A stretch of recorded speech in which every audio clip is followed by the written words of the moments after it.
தமிழ்நாடு முதலமைச்சர் அவர்கள் கல்லூரியிலே படிக்கின்ற அரசு கல்லூரியிலே படிக்கின்ற மாணவ மாணவியர்களுக்கு லேப்டாப் வழங்குகிற திட்டத்தை துவக்கி வைக்க உள்ளார்கள். இன்னும் சிறிது நேரத்தில் அந்த விழா துவங்கப்பட உள்ளது.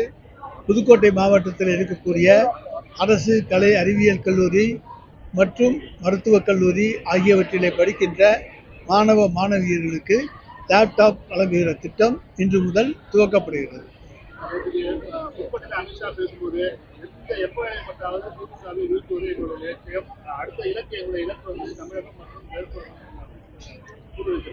அமித்ஷா மேடைக்கு வர்றதுக்கு ஏன் காலதாமதம் ஆனிச்சு? ஆளே வரல. இது ஒன்று போதும். அமித்ஷாவுக்கு தமிழ்நாட்டிலே இடமில்லை. குஜராத் பருப்பு தமிழ்நாட்டில் வேகாது.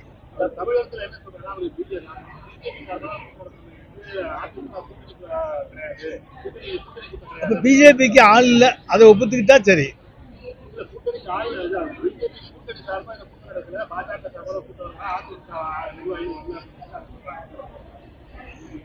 முதலில் அறிவித்தது எல்லாரும் கலந்துக்குவாங்கன்னு தான்.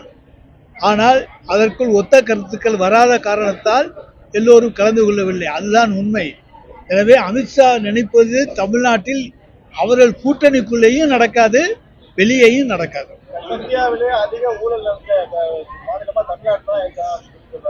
அத டெல்லியில இருந்துகிட்டு அமித்ஷா சொல்றதுதான் ரொம்ப ஆச்சரியம்.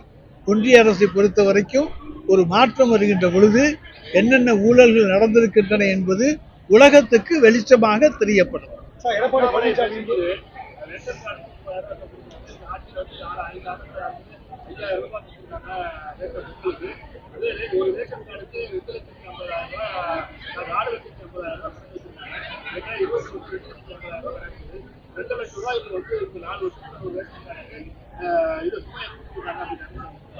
இல்லைங்க, ரேஷன் கார்டுக்கு இன்றைக்கு 3000 ரூபாய் கொடுக்கிறோம்.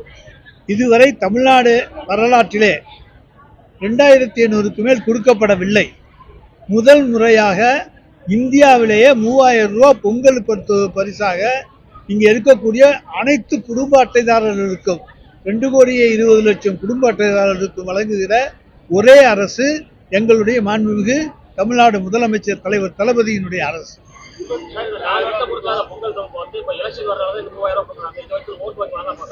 சார், ஒன்னே 3000 ரூபாய் வாங்கிட்டு ஓட்டு போட்டுருவாங்க நம்புறீங்களா? அப்புறம் என்ன? எங்களுடைய திட்டங்களை வைத்துத்தான் மக்கள் ஓட்டு போடுவார்கள். எங்களுடைய திட்டங்கள் மக்களை சென்றடைந்து விட்டன. இன்றைக்கு அனைத்து தரப்பும் மகிழ்ச்சியோடு இருக்கக்கூடிய ஒரே மாநிலம் இந்தியாவிலேயே தமிழ்நாடு தான். இதை தவிர வேற யாரும் கிடையாது. எடப்பாடி பழனிசாமி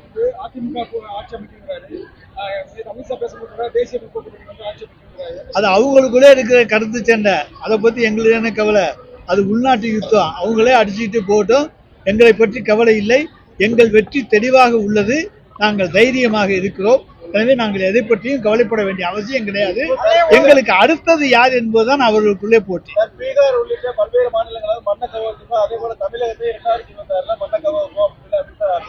இங்கே நாங்கள் அமித்ஷாவை மண்ணை கவுவோம்.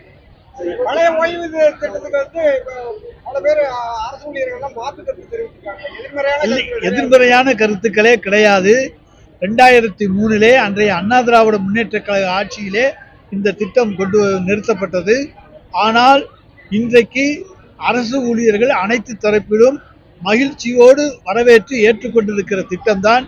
அரசின் நிதிநிலை மிக மோசமாக இருக்கிறதே, நமக்கு தருவார்களா தரமாட்டார்களா என்று இருந்த நிலையிலே அவர்களுக்கெல்லாம் அவர்கள் எதிர்பார்க்காத வகையிலே இன்றைக்கு ஓய்வூதிய திட்டத்தை மாண்புமிகு தமிழ்நாடு முதலமைச்சர் அவர்கள் அறிவித்திருப்பது அனைத்து அரசு ஊழியர்களுடைய வயிற்றிலே இன்றைக்கு இது பால் காய்ச்சியதை போல் இருக்கிறது.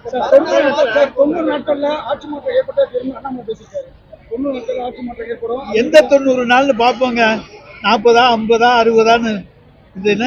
அண்ணாமலை என்னைக்கு வேணாலும் சொல்லிட்டு தான் இருப்பாரு மாற்றம்னு. மாற்றம் எல்லாம் அவர்களுக்கு ஏமாற்றத்தை தான் தரும். சார், நாங்க இப்ப தலைவர் தளபதி தான் முதலமைச்சர்னு சொல்றோம். உதயநிதி ஸ்டாலின் துணை முதலமைச்சர் தான் சொல்றோம். நாங்க எந்த இடத்துலையும் உதயநிதி ஸ்டாலின் முதலமைச்சர் வாக்களியுங்கள் என்று கேட்கவில்லை.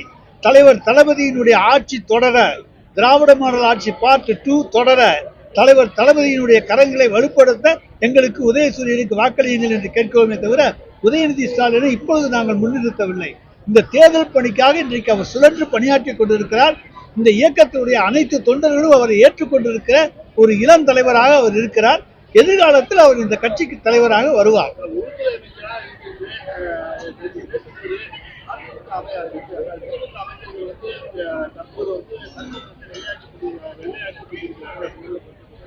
நாங்க எங்க வெள்ளை பெயிண்ட் வாங்கி அடிக்கல.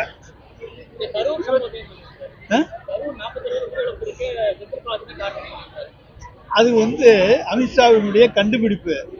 என்ன அவர் என்ன சொல்றார்? நயினார் நாகேந்திரனுடைய கண்டுபிடிப்பு. கடைசியா ஏதாச்சும் ஒரு பழியை தூக்கி அண்ணா திராவிட முன்னேற்ற கழகத்தின் மீது போடலாம்னு நினைக்கிறாங்க. எந்த பழியும் எங்க மீது போட முடியாது. செந்தில் பாலாஜி அந்த இடத்துல இல்ல. சம்பவம் நடந்த பிறகு அந்த மாவட்ட செயலாளர், அந்த தொகுதியினுடைய சட்டமன்ற உறுப்பினர் தன் தொகுதி மக்கள் பாதிக்கப்பட்டதால மருத்துவமனைக்கு உடனடி சிகிச்சையில் அவர் ஈடுபட்டார். சார் 11 லட்சம் வர வேண்டியதுதான் வந்திருக்கு, கூடுதலா வரல. மற்றவங்களுக்கு கூடுதலா கொடுத்திருக்கீங்க, எங்களுக்கு கூடுதலாக தரவில்லை, நியாயமாக தரவில்லை. அதாவது எப்படின்னா ரேஷியோ எங்களுடைய ரேஷியோ குறைவு. சார் காங்கிரஸ் ஆட்சியினுடைய ஆண்டு வருமானம் என்ன? இன்றைய பாரதிய ஜனதா கட்சியினுடைய ஆண்டு வருமானம் என்ன? ஜிஎஸ்டிலே நீங்க கோடிக்கணக்குக்கு போயிட்டாங்க. அன்றைக்கு அப்படியெல்லாம் வருமானம் கிடையாது. அதிலேயே அன்றைக்கு சிறந்த நிதி பங்களிப்பை காங்கிரஸ் ஆட்சியிலே UPA 1 தந்தது, UPA 2 தந்தது.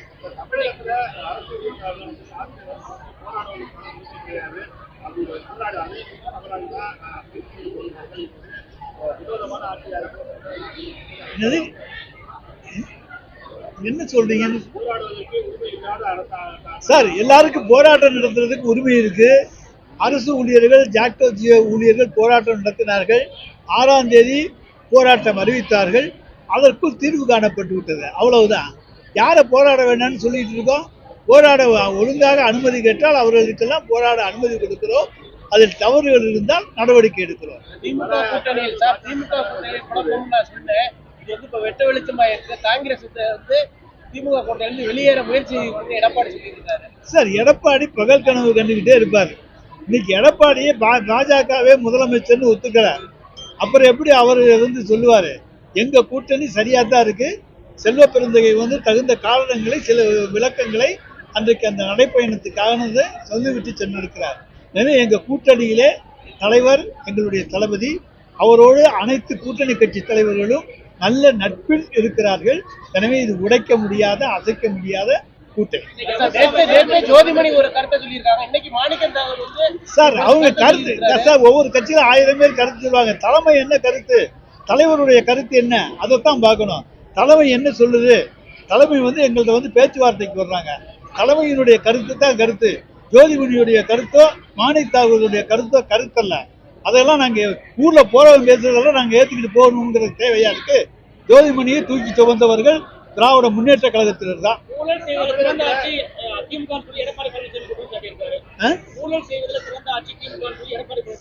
அதை சொல்றதுக்கான 1% தகுதி கூட எடப்பாடி பழனிசாமி கிடையாது. அவர்தான் 1ஆம் நம்பர் ஊழல் மன்னன்.